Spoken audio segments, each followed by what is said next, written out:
الأنبياء والمرسلين وعلى آله الطيبين الطاهرين وأصحابه المرضيين ومن تبعهم بإحسان إلى يوم الدين.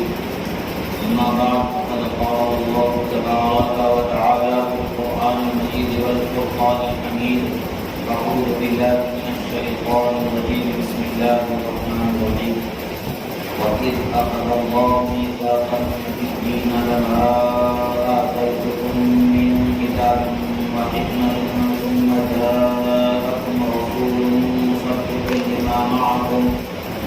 رسول مصدق لما معكم لتؤمنن به ولتنصرنه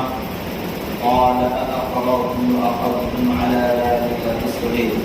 قالوا أقررنا قال فاشهدوا وأنا معكم من الشاهدين. صدق الله مولانا العظيم وصدق رسوله النبي الأمين الكريم ونحن على ذلك لمن الشاهدين والشاكرين والحمد لله رب العالمين. ایک مرتبہ درود شریف پڑھیں: اللهم صل على سيدنا مولانا محمد عدد ما في علم الله صلاة لا تحمد دوام الله وعلى آله وأصحابه أجمعين. ایک مرتبہ درود شریف پڑھیں: اللهم صل على سيدنا مولانا محمد عدد ما في علم الله صلاة لا تحمد دوام الله وعلى آله وأصحابه أجمعين. اللہ کو عزت شاہ کے بنا شکر احسان کے اللہ و عزت میں ہمیں اس کے حبیب صاحب لواء الحمد صلی اللہ علیہ وآلہ وصحبہ وسلم کا سچا چاہنے والا بنایا اور آپ کی بارگاہ میں اپنی محبتوں سے خراج عقیدت پیش کرنے کا موقع نصیب فرمایا. یاد رکھیں کہ اللہ تبارک و تعالیٰ انہیں خوش نصیب لوگوں کو یہ نعمت عطا فرماتا ہے دنیا میں بہت سارے لوگ ہیں ہر بندے کو ذکر خدا و ذکر رسول کی توفیق میسر آ ہی جائے ایسا ضروری نہیں. ہاں جنہیں توفیق مل جاتی ہے وہی نام والے بندے ضرور ہوتے ہیں. یہ وقت ایسا ہوگا کہ بہت سارے لوگ اپنی دنیا کی زندگی میں مگن ہوں گے. کوئی کاروبار میں مصروف ہوگا تو کوئی دنیا کی ضرورتوں کو پورا کرنے میں تو کوئی نرم و گداز بستر کی راحت دینے میں تو کوئی اپنی خواہشات نفسانی کی تکمیل کرتا ہوا کوئی کام میں کوئی کسی کام میں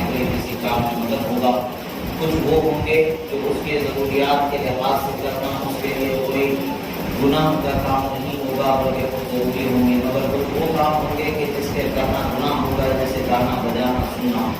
بے وجہ کے وقت کو فون وغیرہ کے ساتھ لہو و لعب کے ساتھ گانے بجانے ڈاکے کے ساتھ گزار دینا. ایسے بہت سارے لوگوں کی زندگی گزر رہی ہوگی مگر اللہ کا شکر ہے کہ اللہ نے ہمیں اس کے حبیب صلی اللہ تعالیٰ علیہ وسلم کا ذکر سننے اور سنانے کا موقع نصیب فرمایا. یہ اللہ تعالیٰ کی مہربانی ہے، اس پر ہمیں شکر گزار ہونا چاہیے. گزشتہ سے مختصر گفتگو یعنی اللہ تبارک و تعالیٰ نے اپنے کلام مجید میں اس کے حبیب صلی اللہ تعالیٰ علیہ وسلم کی شان و عظمت کو بہت ہی بلند و بالا فرمایا. شفا شریف میں بالخصوص اس طرح کا باب باندھا گیا کہ فرماتے فیما اخبر اللہ تعالیٰ کی کتاب العزیز من عظیم قدرہ وشریف منزلتہ وشریف منزلتہ علی الانبیاء الی آخرہ. فرماتے ہیں اللہ تبارک و تعالیٰ نے قرآن مجید میں جو رسول اللہ صلی اللہ علیہ وسلم کے قدر و منزلت شان و عظمت کا اپنی بارگاہ میں مسلط ہونا بیان فرمایا اور آپ کے درجے کو بلند و بالا ہونا جو بیان فرمایا ہے، ان آیتوں کی طرف ذکر کرتے ہوئے آپ اشارہ کرتے ہوئے الگ باب باندھتے ہیں کہ اس باب میں ان آیتوں کا ذکر کیا جائے گا جن میں اللہ کے رسول صلی اللہ علیہ وسلم کی شان و عظمت، قدر و منزلت، مقام و شرافت کا ذکر کو اللہ تبارک و تعالیٰ نے بلند فرمایا، ظاہر فرمایا، بیان فرمایا. عزیزان محترم، اللہ تبارک و تعالیٰ کا طریقہ رہا کہ جب بھی کوئی نبی دنیا میں بھیجا جاتا تو اس نبی سے اللہ تبارک و تعالیٰ ضرور وعدہ لیتا، ضرور ان سے وعدہ لیتا اور وعدہ لینے کے بعد ان کے بارگاہ میں اللہ تبارک و تعالیٰ ان کے لیے اپنی بارگاہ کی جو عظیم مرتبہ شخصیت یعنی اللہ کی بارگاہ کی جو عظیم مرتبہ شخصیت مخلوق میں سب سے افضل ہوا رسول اللہ صلی اللہ علیہ وسلم خاتم النبیین کی شان و عظمت کا اور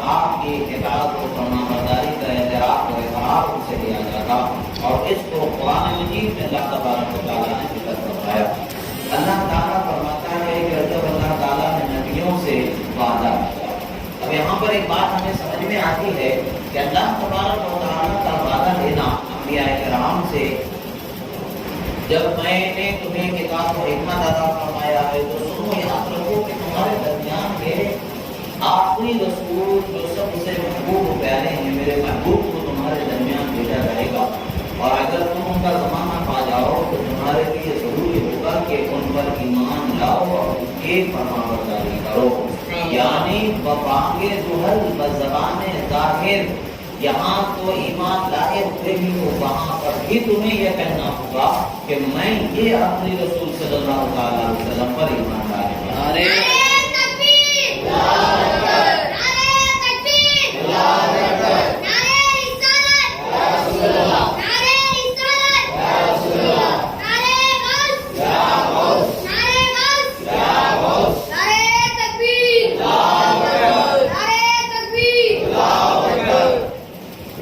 یہاں پر یہ فرمایا جا رہا ہے کہ تم سے یہ وعدہ لیا جا رہا ہے انبیاء کرام، ابھی رسول اللہ صلی اللہ علیہ وسلم کی جسمانی تخلیق ہوئی ہی نہیں، ابھی رسول اللہ صلی اللہ علیہ وسلم کی ظاہری تخلیق ہوئی ہی نہیں ہے۔ روحان جو اللہ تبارک و تعالیٰ ارواح مبارکہ کو پیدا فرما دیتا ہے، یہ اور بات ہے کہ ارواح مبارکہ کو بہت پہلے اللہ تبارک و تعالیٰ نے پیدا فرما دیا، مگر آدم علیہ السلام کو بھیجا جا رہا ہے، وعدہ لیا جا رہا ہے، عیسیٰ علیہ السلام کو بھیجا جا رہا ہے، وعدہ لیا جا رہا ہے، نوح علیہ السلام کو بھیجا جا رہا ہے، وعدہ لیا جا رہا ہے، ابراہیم علیہ السلام کو بھیجا جا رہا ہے، وعدہ لیا جا رہا ہے، اسحاق علیہ السلام، اسماعیل علیہ السلام، یوسف علیہ السلام، یعقوب علیہ السلام، داؤد علیہ السلام، سلیمان علیہ السلام، یحییٰ علیہ السلام، زکریا علیہ السلام، عیسیٰ علیہ السلام، کم و بیش 1,24,000 جو پیغمبروں کو اللہ تبارک و تعالیٰ نے بھیجا، ہر پیغمبر کے زمانے میں ان سے یہ وعدہ لیا گیا، ان سے ہر پیغمبر سے اس بات کا وعدہ لیا گیا کہ اگر تمہاری موجودگی میں ظاہری حیات میں میرے رسول کو میں بھیج دوں تو تمہیں ان کے اطاعت و فرما برداری کے سوا چارہ نہیں ہوگا۔ کیا تمہیں یہ چیزیں منظور ہیں کہ نہیں ہیں؟ ظاہر سی بات ہے، اللہ تبارک و تعالیٰ کے فرمان پر انبیاء کرام کیا انکار کر سکتے ہیں؟ گناہ تو ان کے لیے اللہ نے پیدا ہی نہیں فرمایا، خدا کی نافرمانی تو ان کے لیے پیدا ہی نہیں ہے، تب پھر وہ کیسے انکار ہو سکتا ہے؟ اب یہاں پر دیکھیں اس آیت مبارکہ کے تحت جو ہے حضرت مولا علی رضی اللہ تعالیٰ عنہ سے حدیث مبارکہ روایت میں آپ فرماتے ہیں کہ لم يبعث الله نبيا من آدم فمن بعده إلا أخذ عليه العهد في محمد صلى الله عليه وسلم لئن بعث وهو حي ليؤمنن به ولينصرنه ويأخذ العهد بذلك على قومه۔ یہاں پر ایک حدیث مبارکہ ہے، یہ حدیث مبارکہ بڑی عظیم حدیث مبارکہ ہے جو حضرت مولا کائنات باب العلم سے ہمیں افادہ علمی عطا کرتے ہوئے اور ہمارے دلوں کو ٹھنڈک، آنکھوں کو ٹھنڈک، دلوں کو سکون بخشنے والی حدیث مبارکہ۔ آج ہم رسول اللہ صلی اللہ تعالی علیہ وسلم کا ذکر کرتے ہیں، آپ کے پیدا کیے جانے کا ذکر کرتے ہیں، تو آج کے زمانے کے لوگوں کے لیے بدعت ٹھہرا معاذ اللہ، ناجائز و حرام ٹھہرا معاذ اللہ، شرک ٹھہرا معاذ اللہ۔ تو یہاں پر بات کیا ہے؟ یہاں پر تو بات تو وہی ہے کہ حضرت علی فرماتے ہیں کہ اللہ نے کسی نبی کو مبعوث ہی نہیں فرمایا مگر کہ ان سے وعدہ لیتا ہوا اور ان کو رسول اللہ صلی اللہ علیہ وسلم کے ذکر سے روشناس کراتے ہوئے بھی پتہ یہ چلتا ہے کہ اس سے پہلے حضرت ابو الحسن القابسی رحمہ اللہ تعالی سے ایک روایت حضرت امام قاضی عیاض نقل فرماتے ہیں، وہ فرماتے ہیں کہ اللہ تبارک و تعالی نے جو فضل سے رسول اللہ صلی اللہ علیہ وسلم کو خاص فرمایا، جو عظمت اور مقام سے خاص فرمایا ہے، وہ مقام آپ کے علاوہ کو اللہ تعالیٰ نے عطا ہی نہیں فرمایا ہے۔ مفسرون ان آیت مبارکہ کے ذکر میں فرماتے ہیں قال المفسرون اخذ الله ميثاق بالوحي فلم يبعث نبيا الا ذكر له محمدا ونعته واخذ عليه ميثاقه ان ادركه ليؤمنن به۔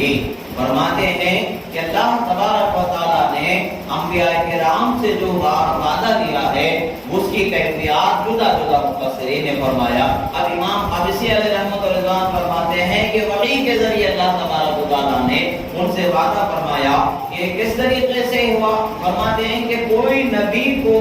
جب بھی اللہ تعالیٰ جس کسی نبی کو مبعوث فرماتا تو ان کے لیے رسول اللہ صلی اللہ علیہ وسلم کا ذکر ضرور فرماتا.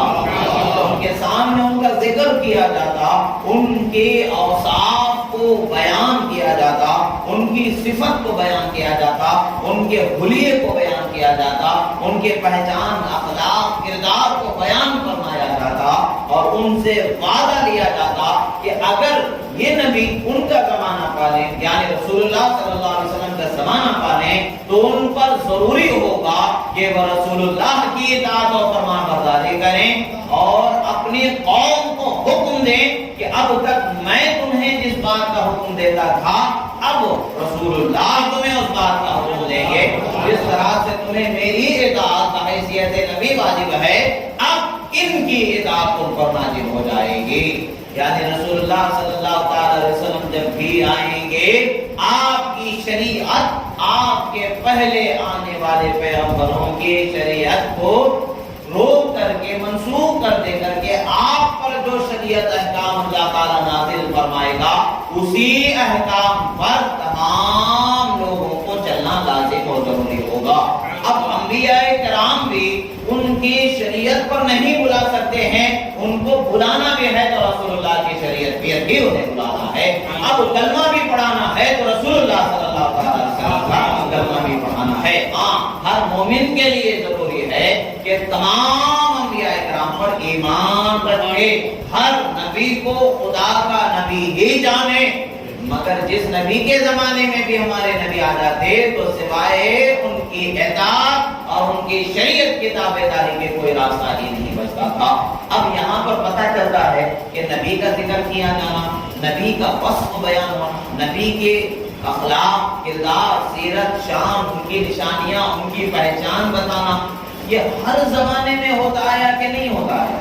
1,24,000 پیغمبروں کا جو زمانہ ہے کہوں گے ہر زمانے میں یہ ہوتا آیا ہے. تو وہی تو ہم میلاد میں کرتے ہیں جس کو ہر نبی کے زمانے میں کیا گیا، وہی عمل تو آج ہم کرتے ہیں. ہر نبی کے زمانے میں یہ بتایا گیا تمہارے آخر نبی تمہارے درمیان میرے ایک نبی پیدا ہونے والے ہیں، میرے آخری رسول ہیں. اگر تم ان کے زمانے میں رہ جاؤ، ان کا زمانہ پا جاؤ تو تمہیں بھی ان پر ایمان رکھنا ہے اور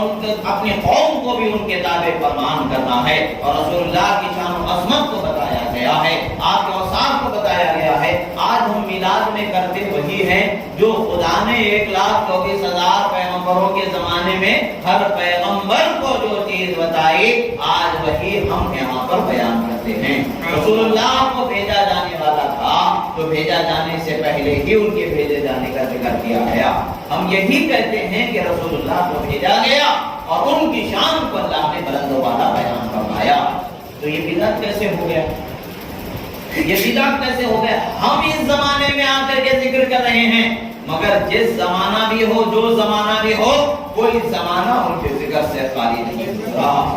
کوئی زمانے میں ان کے پیدا کیے جانے کا ذکر نہ ہوا ایسا ہے ہی نہیں، بلکہ ہر زمانے میں رسول اللہ کے میلاد کا ذکر ہوتا رہا. میلاد کا مطلب ہوتا ہے پیدا ہونا، پیدا کیا جانا. جن کی ولادت ہے میلاد النبی یعنی نبی صلی اللہ علیہ وسلم کے پیدا کیے جانے کا ذکر کرنا. تو ہر زمانے میں یہی ہوتا رہا اور آج بھی یہ ہو رہا ہے، قیامت تک یہ ہوتا رہے گا. اب قیامت میں شان سب ان کی اپنی آنکھوں سے ماتھے کی دیکھ لیں گے کہ کیسی شان والا نبی خدا نے بتایا ہے. اب یہاں پر رسول اللہ صلی اللہ تعالی علیہ وسلم کی شان و عظمت کو بیان کیا گیا اور پھر حضرت عمر فاروق رضی اللہ تعالی عنہ سے حدیث مبارکہ روایت ہے کہ فرماتے عروبی عن عمر بن الخطاب رضی اللہ تعالی عنہ انه قال في كلام بكى به النبي صلى الله تعالى عليه وسلم فقال بأبي أنت وأمي يا رسول الله لقد بلغ من فضيلتك عند الله أن بعثك آخر الأنبياء وذكرك في أولهم فقال وإذ أخذنا من النبيين ميثاقهم ومنك ومن نوح. یہاں پر حضرت عمر فاروق رضی اللہ تعالی عنہ نے رسول اللہ صلی اللہ تعالی علیہ وسلم کی شان و عظمت کا اظہار کرتے ہوئے آیت مبارکہ سے سمجھے آپ بیان فرماتے یا رسول اللہ آپ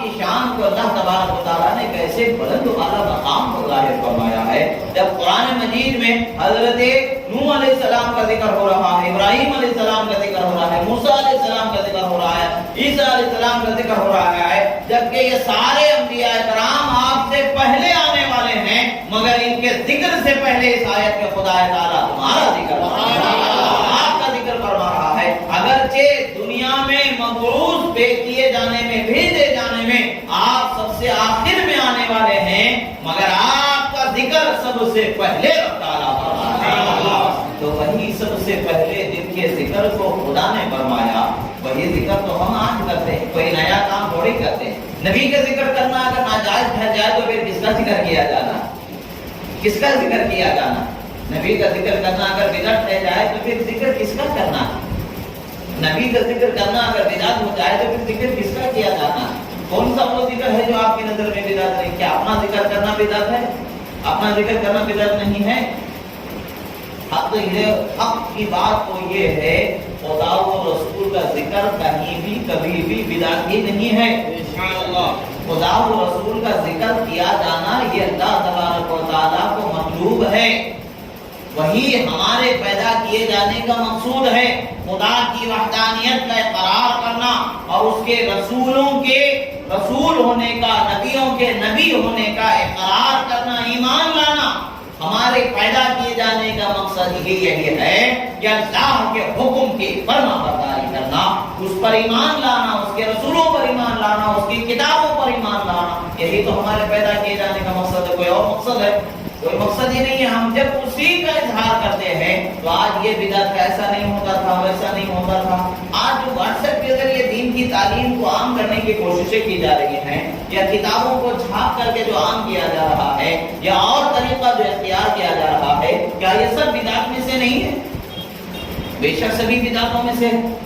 اگر بدعت ہونے سے انکار کر دیں گے تو پھر آپ کہیں نہیں بچیں گے۔ بدعت تو سبھی ہے، مگر ہر بدعت گناہ نہیں ہے۔ کچھ وہ بدعتیں ہیں جو آج جس کو کیے بغیر ہم خدا و رسول کا کلام سمجھ ہی نہیں سکتے ہیں، تو یہ ہمارے لیے لازم و ضروری اس پر کرنا ہی ہے، یہ ہمارے لیے واجب ہو جاتا ہے۔ قرآن کو سمجھنے کے لیے، رسول اللہ کے کلام کو سمجھنے کے لیے عربی زبان کا جو گرامر ہے، اس گرامر جسے نحو سب کہا جاتا ہے، اس کا جاننا ہمارے اوپر واجب و ضروری ہے۔ اس کے جانے بغیر ہم سمجھ ہی نہیں سکتے۔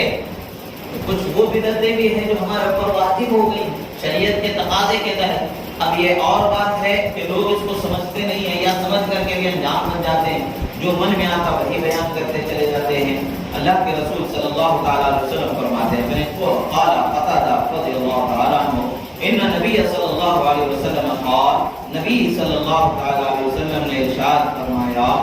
كنت اول الانبیاء فی الخلق وآخرهم فی البعث فلذلك وقع ذکره مقدما هنا قبل نوح وغیرهم۔ وہ چیز جو آیت مبارکہ ابھی جو میں نے تلاوت کی، اس آیت مبارکہ کی تفسیر کے اندر اس چیز کو ذکر کیا جاتا ہے کہ حضرت قتادہ رضی اللہ تعالی عنہ فرماتے ہیں کہ اللہ کے رسول صلی اللہ تعالی علیہ وسلم نے فرمایا کہ كنت اول الانبیاء فی الخلق، میں تخلیق کیے جانے کے اعتبار سے دیکھا جائے تو سب سے پہلا نبی خدا نے مجھے کو بنایا۔ تعجب کی بات ہے کہ آج کے زمانے کے لوگ کہتے ہیں کہ بھی نبی صلی اللہ علیہ وسلم 40 سال کے بعد نبی بنائے گئے، معاذ اللہ۔ تو وہ تو اعلان نبوت ہے، حقیقت تو رسول اللہ صلی اللہ علیہ وسلم کی یہی ہے جسے فرمایا گیا كنت اول الانبیاء فی الخلق، اللہ نے سب سے پہلے مجھے کو نبی بنایا ہے، ہاں بھیجے جانے میں سب سے آخر میں آیا۔ اللہ کے رسول فرماتے ہیں كنت نبیا وآدم بین الماء والطین، ایک حدیث ہے میں اس وقت پر بھی نبی تھا جب حضرت آدم علیہ السلام کے جسم مبارک کو پیدا کیا جا رہا تھا۔ اور پھر فرماتے ہیں کہ وَكُنْتُ نَبِيًّا وَآدَمُ بَيْنَ الرُّوحِ وَالْجَسَدِ، فرماتے ہیں میں اس وقت پر بھی نبی تھا جب ابھی حضرت آدم علیہ السلام کے جسم میں روح کو بھی داخل نہیں فرمایا۔ خدا یہی کرتا ہے کہ ہمارے نبی کو خدا نے ایسی شان عطا فرمائی ہے جو کسی اور کو وہ شان عطا نہیں ہوئی ہے۔ یہ وہ چیز ہے جس کو ہم احادیث سے بیان کرتے ہیں، اور اگر آج ہم بیان کر رہے ہیں تو